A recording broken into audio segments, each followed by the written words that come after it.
All right, you guys, we have come to the end of February, and that means it is the end of our grocery budget challenge for 2021. So if you are new here and you have no clue what I'm talking about, this month I challenged our family to $600 a month for our grocery/household budget. Now, you may be thinking, okay, $600, that's not much of a challenge, but we are a family of 8, and so it was quite a bit of a challenge, especially since it not only included our groceries, but also our household and personal care items, including diapers. So I am going to start with the takeaways, and then I'm going to tell you the totals.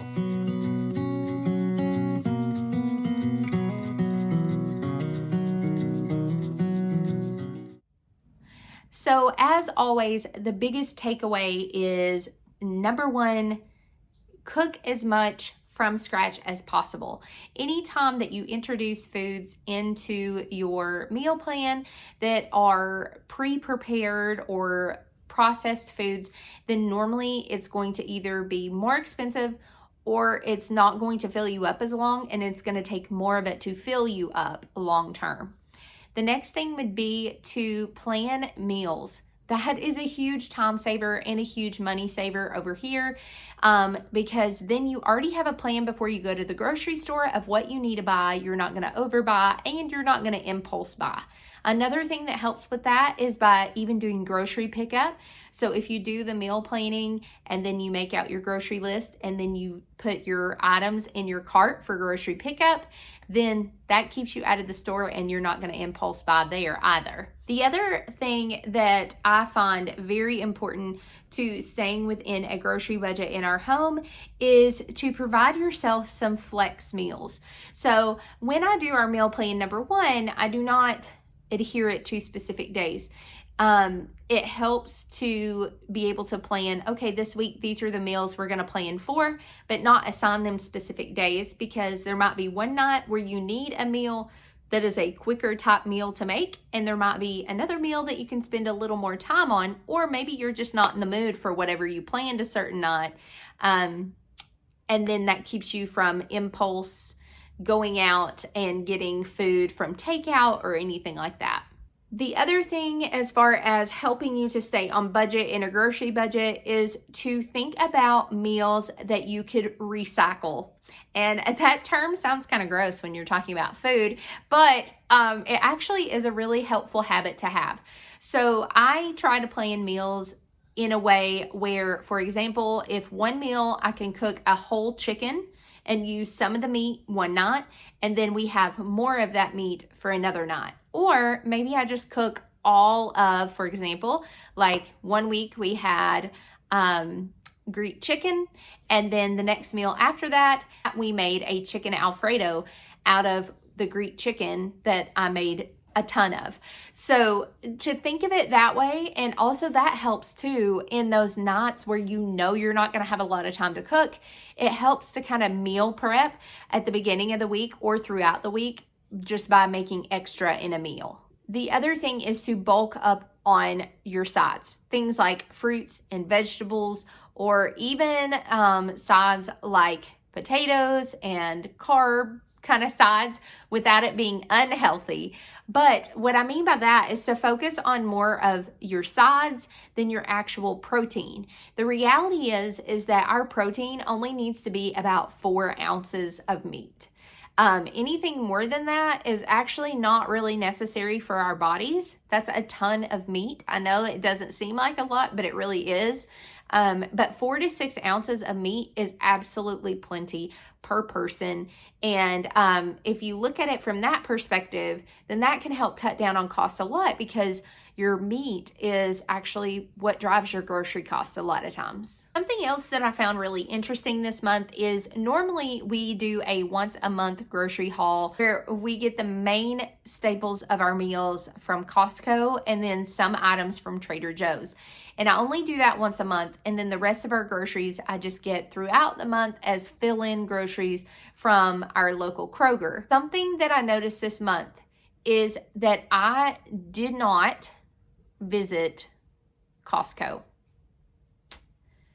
And I found that really interesting that we were able to do as well as we did on our challenge, and it was no Costco trip. And I think honestly, if there had been a Costco trip, it probably would have been a lot higher. So there's a takeaway right there, that perhaps shopping stores like Sam's and Costco might not be as effective as what you might think they are, even when you're buying in bulk, and it pays off in the long run. I sometimes wonder if that's actually all that true. All right, you guys. So let's talk our totals for this month. Now, part of this challenge, I do want to be upfront with you guys. First of all, we did not meet part of our challenge, which is that we were only going to eat out one time. Yeah, we totally blew that. A few other factors in the challenge are that actually John's grandmother, my husband's grandmother, passed away this month. And here at the end of the month, actually. And so because of that, we actually were provided food for 3 different nights. And so I think that that helped immensely. And it was such a blessing to our family, because that week was really a crazy week. We had a few other things that happened within our family as well. And that was just kind of added on top of it. And so it was a total blessing to be able to be provided with those meals during that time. So that was super helpful. So there are a few factors that affected our grocery challenge, and those were them. So we did not meet the part, like I said, about eating out. We ate out a few times, and really a 4th time, but that was paid for with gift cards that John got for his birthday. We went out on a date. Yay. But let's get down to the totals this month. Remember, this includes all of our groceries, our personal care items, household items, all that kind of stuff, diapers and everything. Okay, so our total after week 3 was $412.35. Okay.